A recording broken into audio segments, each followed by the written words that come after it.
तर आता फायनली पोहोचलोय गणपतीपुळ्याला आणि खूप गर्दी आहे, आज मंगळवार पण आहे. तिकडे वॉटर स्पोर्ट्स वगैरे सगळं चालू आहे. कृषिका तिकडे बघ कोणा हंबा चावला चाव चाव चाव. किरणी ते गाडी पार्क करतोय, आता देवळात जातो. तर आता आपण ओटी घेऊया.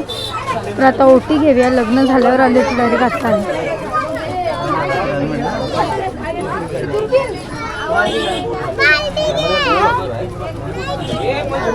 थांब जरा. हा ओ दादा कशी आहे ओटी? ओ दादा ओटी कशी आहे? द्या ना मला एक. तर आलो, दर्शन पण घेतलं. आतमध्ये फोन अलाउड नाहीये, बाहेरचं शूट करतोय. बाबू तर दर्शन वगैरे घेतलं आणि महाप्रसादाची लाईन बघा केवढी आहे. आम्ही पण इथे 6 वर्षापूर्वी महाप्रसाद खाल्ला होता आणि आज मंगळवार आहे, तर म्हटलं दर्शन घेऊन जेवूनच पुढे निघू. गणपतीपुळेपासून 7 ते 8 मिनिटावर आहे प्राचीन कोकण, ते बघायला आता आपण आलो आहोत. चला. आणि हे आहे तिकीट काउंटर. तर इकडे लिहिले प्राचीन Konkan museum ticket 50, mobile camera ticket 50, म्हणजे दोघांचे वेगवेगळे चार्जेस आहेत. तर एंट्रीच एवढी भारी आहे म्हटलं आतल्या. वाव, स्टार्टिंगलाच महाराजांची मूर्ती आहे, एकदम छान वाटलं बघून. इकडे आवळा सरबत, कोकम सरबत हे सगळं मिळतं. चलो. प्राचीन कोकणात बैल आलाय. शिंग लावून बैल आलाय. चलो. इथे किरणचे सबस्क्रायबर भेटलेत.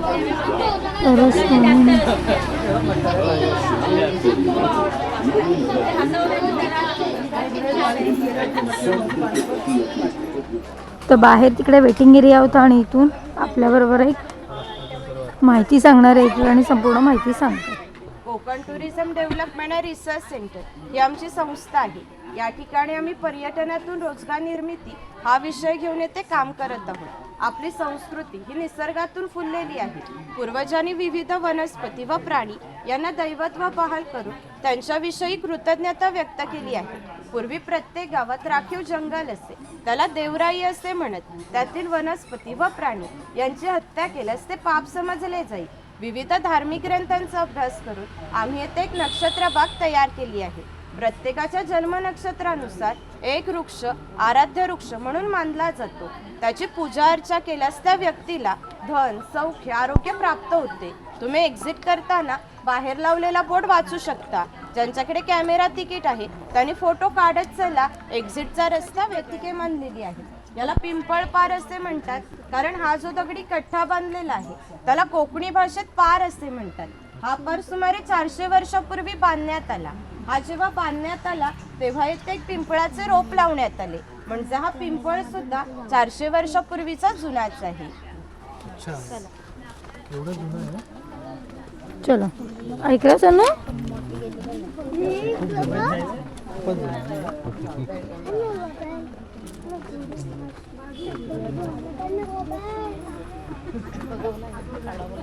हा शिलालेख आहे. या शिलालेखावर लिहिलेली कविता कवी माधव यांनी 100 वर्षापूर्वी लिहिली.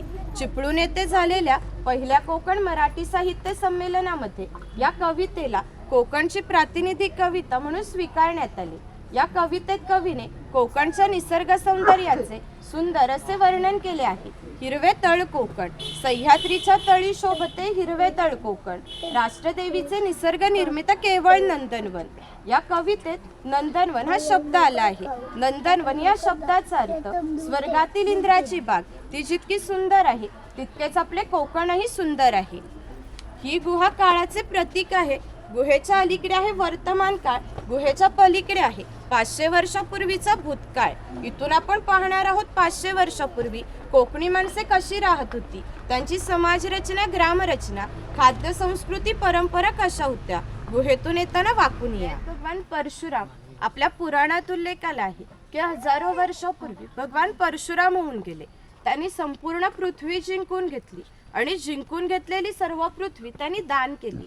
दान केलेली कोणतीही गोष्ट आपण स्वतःसाठी वापरत नाही, परंतु त्यांना राहण्यासाठी भूमी आवश्यक होती. आपण जिथे उभे आहोत तिथे हजारो वर्षापूर्वी समुद्र होता. त्याने त्याच्याशी युद्ध केले व त्याला 40 ते 50 किलोमीटर पाठीमागे ढकलले आणि या कोकण प्रदेशाची निर्मिती केली. या कोकण प्रदेशाला परशुराम भूमी असेही म्हणतात. हे सारे कोकण दऱ्याखोऱ्याने वेढलेले आहे. सूर्याची किरणे जमिनीपर्यंत पोहोचू शकत नाही. इतकी दाट अरण्ये, वाघ, अस्वले, गवेरेडे यांसारखी जंगली श्वापदे, 200 ते 250 प्रकारच्या औषधी वनस्पती, शेकडो प्रकारचे मासे, दुर्मिळ कासवे, मगर, सुसर यांसारखे प्राणी आपल्याला येथे पाहायला मिळतात. कोकणामध्ये लाल रंगाचा जांभ्या नावाचा दगड मिळतो. त्या जांभ्या दगडाचा हा जो पक्का रोड बांधलेला आहे त्याला कोकणी भाषेत पाखाडी असे म्हणतात. ही पाखाडी सुमारे 400 वर्षापूर्वी बांधण्यात आली. तेव्हा ती गणपतीच्या मंदिरापर्यंत होती. काळाच्या ओघात ती नष्ट झाली. आता ती फक्त आपल्याला प्राचीन कोकणमध्ये शिल्लक राहिलेली पाहायला मिळते. सर्वसामान्यपणे अशा पाखाड्या ग्रामदेवतेकडे जाण्यासाठी बांधल्या जात असत. आपण सुद्धा या पाखाडीने प्राचीन कोकण मधल्या ग्रामदेवतेकडे जाणार आहोत. तुम्हाला संध्याकाळला भेटेल. ग्रामदेवतेचं मंदिर आहे. पूर्वी धार्मिक संस्थाच गाव नियंत्रित करत असत. गावातील गावकरी एकत्र येत असत. गावात 2 व्यक्तींची जर भांडणे झाली तर सगळा गाव एकत्र येऊन गाव प्रमुख त्यांच्या समोर न्यायदान करीत असते. तसेच गावातील सार्वजनिक कामे जशा पाखाड्या बांधणे, लाकडी साखव बांधणे ही कामे कोणी व कोठे करायची याविषयीचा निर्णय सुद्धा गावकरी येथेच बसून घेत असते. याचे वैशिष्ट्य म्हणजे जगभर अशी प्रथा आहे की प्रत्येक जाती धर्माचे लोक आपापल्या देवाकडे जातात व देवाचे दर्शन घेतात. आपण कोकणी माणसे सुद्धा वर्षभर देवळात जातो व देवाचे दर्शन घेतो. पण आपल्याकडे जेव्हा शिमग्याचा सण येतो तेव्हा हा देव पालखीमध्ये बसून तो प्रत्येकाच्या घरोघरी नेला जातो. म्हणजे कोकणी माणूस आणि देव याचे नाते इतक्या जवळचे आहे की आपले एकमेकाकडे येणे जाणे असते. या देवीचं नाव वाघजाई आहे. हे नाव आम्ही जाणीवपूर्वक ठेवलं आहे. असं म्हणतात की ज्या निसर्गात वाघ आहे तो निसर्ग समृद्ध आहे. 500 वर्षापूर्वीचा निसर्ग सुद्धा असाच समृद्ध होता. त्याला आमच्या भावविश्वामध्ये दैवत्वाचे स्थान आहे. आपण कोकणी माणसे वड, पिंपळ, साप, नाग यांची पूजा करतो. म्हणजे आपण सुद्धा निसर्गपूजक माणसे आहोत.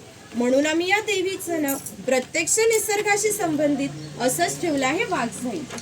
आपण जेव्हा देवळामध्ये जातो तेव्हा गावातील गावकरी देवासमोर गाराणे घालतात. तसेच गाराणे आपण इथे ऐकणार आहोत. सर्वांनी हात जोडून उभं राहायचंय.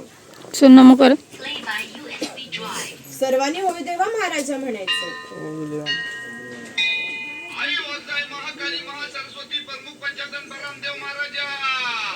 होय महाराजा.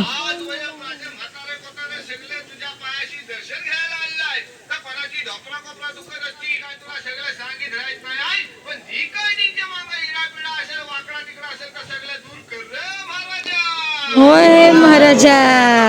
यांच्यावर कोणी करणी केला नसेल, कोणी भूताटकी केला नसेल, कोणी देव घातला नसेल, तर तू सीमेचा रखवाली आहेस तर सगळं सीमेच्या बाहेर चिरून टाक आणि तिथं आलेल्या कोणत्या वेगळ्याला धक्का लाव देऊ नको रे महाराजा. होय महाराजा.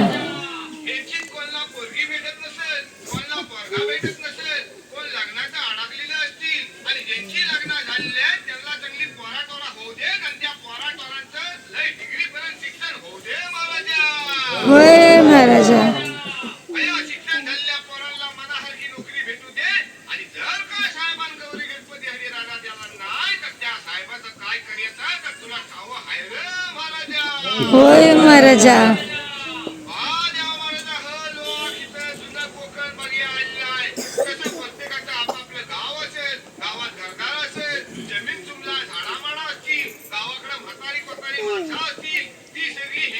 वाटेला डोला लांब बसलेले असतील या सगळ्यांना भेटायला जायची यांना बुद्धी दे रे महाराजा. होय महाराजा. या सगळ्यांच्या वतीने नारळ देऊन तुला गाराने घालतावाय. का नारळ नव्हतं तर सोन्याचा गोला मानून ही जी काय माणसं स्वतःच्या गाडीने आणली असतील, कोण रेल्वेने आणलं असेल, कोणी एसटीने आणलं असेल, त्या सगळ्यांना आपापले घरात सुखरूप पोचव रे महाराजा. होय महाराजा. सगळ्यांच्या कामाधंद्यात गुराढोरात बरकत दे आणि पुढच्या वर्षी पण होयापर्यंत तुझ्या चरणी येतील तशी त्यांच्या पायात ताकद दे, बुद्धी दे कोकणापर्यंत सहज जात असे. याचा वापर संदेशवहन किंवा धार्मिक कार्यासाठी केला जातो. कोकणवासियांची अशी श्रद्धा आहे की हा देव त्यांच्यावर नियंत्रण ठेवतो, म्हणून त्याला शिमग्याच्या वेळेस गाराणे घातले जाते किंवा पशुबळी दिला जातो. हे वीरगळ आहे, वीर लोकांचे प्रतीक चिन्ह आहे. स्वतःला चापकाने फटके मारून घेतात, त्यांना कडक लक्ष्मी म्हणतात. ते खेळ दाखवण्यासाठी गावामध्ये येतात. समाजाचे लोक समुद्राच्या इतक्या जवळ राहतात की समुद्राच्या भरतीचे पाणी सुद्धा त्यांच्या घराला लागून जाते. एवढी छोटी ओढी घेऊन हे लोक खोलवर समुद्रामध्ये मासेमारी करत असतात. कधी कधी समुद्राच्या उसळणाऱ्या लाटा ह्या त्यांच्या होडीपेक्षाही मोठ्या असतात, परंतु ते कुशलतेने होडी वल्हवतात आणि पहाटेच्या वेळी घरी परत येतात. हा नाभिक आहे. पूर्वी कोकणामध्ये 12 बलुतेदार पद्धत अस्तित्वात होती. म्हणजे नाभिक, सुतार, कासार हे प्रत्येकाच्या घरोघरी जाऊन सेवा पुरवत असत. त्या बदल्यात त्यांना पैसे नव्हे तर धान्य मिळत असे. एका नाभिकाला एका कुटुंबातील पुरुषाचे घरी जाऊन केस व दाढी करण्यासाठी वर्षभरासाठी 4 पायली म्हणजे त्याचे 8 किलो धान्य मिळत असे. इतक्या अल्प मोबदल्यात हे लोक समाजाची सेवा करत असत. या नाभिकाविषयी आमच्या लोकसाहित्यात एक मजेशीर वर्णन आढळले. असं म्हणतात की गावातील प्रत्येक गोष्ट ही नाभिकाला माहीत असते आणि नाभिकाला माहीत असलेली प्रत्येक गोष्ट ही गावभर होते. आता तुम्ही आलात, ही गोष्ट ज्या अर्थी नाभिकाला समजली त्या अर्थी ती संपूर्ण गावाला समजली. आमचं सगळं गाव तुमच्या स्वागतासाठी उत्सुक आहे. प्रथेप्रमाणे आधी खोतांच्या घरी जाऊ, मग गावामध्ये फेरफटका मारू. कृषिका हे खोत आहे. राजाच्या गावातील थेट प्रतिनिधी म्हणजे खोत. धार्मिक व राजकीय बाबतीत पहिला मना खोतांचा असतो. खोत लोक गावचे प्रमुख असतात. गावातील न्यायदान करणे, महसूल गोळा करणे, कायदा व सुव्यवस्था सांभाळणे ही कामे खोतांची असतात. ही खोतांची बायको आहे. पूर्वी कोकणी स्त्रिया सुंदरही होत्या आणि शूरही होत्या, परंतु त्यांना स्वातंत्र्य नव्हते. माझघराचा उंबरठा हीच त्यांची मर्यादा होती. तिकडे खोतांची 2 मुले दाखवलीत. ती आपला परंपरागत खेळ सोंगट्या खेळत आहे. हा खेळ महाभारतामध्ये धर्मराज व दुर्योधन यांच्यामध्ये द्यूत नावाने खेळला गेला. हस्तिदंती फासे असतात, शंखांच्या कवड्या असतात. त्या टाकून विशिष्ट प्रकारचे दान मागितले जाते व त्या सोंगट्या मागे पुढे सरकवून हा खेळ खेळला जातो. खेळणारे जर कसबी असतील तर हा खेळ 1 ते 2 रात्र सहज रंगत असते. इतका मजेशीर खेळ आहे. घराची रचना पहा. खोत ज्या उंचवट्यावर बसलेत त्याला ओटी असे म्हणतात. गावातील मान्यवर लोक ओटीला बसतात. ही समोर आहे ती पडवी. सर्वसामान्य लोक पडवीला बसतात. खोतांच्या उजव्या बाजूला आहे देवघर, डाव्या बाजूला आहे स्वयंपाकघर, मागे आहे मासघर म्हणजेच पूर्वीची बेडरूम. छपराची रचना पहा. वरती छोटे छप्पर, मध्ये गॅप, त्याखाली मोठे छप्पर. कोकणामध्ये उष्णता फार असते, त्यामुळे घरातील उष्ण हवा गॅप मधून बाहेर जाते व बाहेरील थंड हवा तिची जागा घेते. त्यामुळे घरातील वातावरण थंड राहते. घरासमोर अंगण आहे. अंगणात तुळस आहे. अंगण हे कोकणी घरांचं वैशिष्ट्य आहे. तुम्हाला एकही कोकणी घर असं दिसणार नाही की ज्याच्या पुढे अंगण नाही किंवा तुळशीशी संबंधित काम ह्या कुंभार करीत असते. गणपतीचे दिवस आले की लाल मातीचे गणपती तयार करणे, उन्हाळा आला की मातीची मडकी तयार करणे, दिवाळीचे दिवस आले की पणत्या तयार करून त्या प्रत्येकाच्या घरोघरी पोहोचवण्याचे काम हा कुंभार करीत असते. हे जे सफेद रंगाचे मडके आहे ते माडी काढण्याचे मडके आहे. कोकणामध्ये नारळाची झाडे मोठ्या प्रमाणात आहे. त्याला नारळ येण्याआधी पो येते, तिला आडवा काप दिला जातो. बाजूने विशिष्ट प्रकारचा झाडपाला लावला जातो. तो झाडपाला आतील माडी शोषून घेतो आणि थेंब थेंब गळणारी माडी हे मडके वरचे वर लावून त्यामध्ये साठवली जाते. काळाच्या ओघात 12 बलुतेदारांचे व्यवसाय नष्ट झाले, परंतु माडी काढण्याचा व्यवसाय अजूनही व्यवस्थेचा घटक होता. गावातील महिलांना लागणारे दागिने व विविध देवतांना लागणारे दागिने हा सोनार बनवून देत असे. याच्या या अप्रतिम कलाकुसरीमुळे त्याच्या दागिन्यांना जगभर मागणी होती. शिमगा, नवरात्र व अन्य वेळी ग्रामदेवतेला दागिने घालण्याचा मान हा सोनाराचा असे.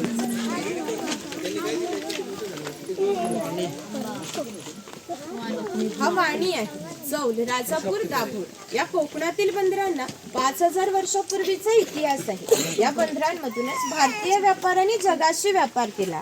येथून निर्यात होणाऱ्या वस्तूंमध्ये हस्तकौशल्याच्या वस्तू, हस्तिदंती वस्तू, शंख, शिंपले, हिरे, माणिके इत्यादी वस्तूंची निर्यात हा वाणी करीत असे. त्याबदल्यात सर्व जगातून भारतामध्ये सोने येत होते. भारताने जे सुवर्ण युग अनुभवले त्याची प्रवेशद्वारे ही कोकणची बंदरे होती. सुतार आहे. कोकणातील 12 बलुतेदार दाखवताना जो अधिक कौशल्यवान आहे त्या मी येथे दाखवले आहे. त्यापैकी हा सुतार. सुताराचे खरे काम शेतकऱ्याला लागणारी लाकडी अवजारे बनवून देणे. हा सावंतवाडीचा सुतार आहे. सावंतवाडीच्या लोकांचे लाकडावरील कोरीव काम हे जगप्रसिद्ध आहे. याच्या काही हस्तकौशल्याच्या वस्तू तुम्हाला आमच्या हस्तकला विक्री केंद्रात पाहायला मिळते. इकडे दरवेळी दाखवला अस्वलाचा खेळ करणारा आणि इकडे गारुडी दाखवला सापाचा खेळ करणारा.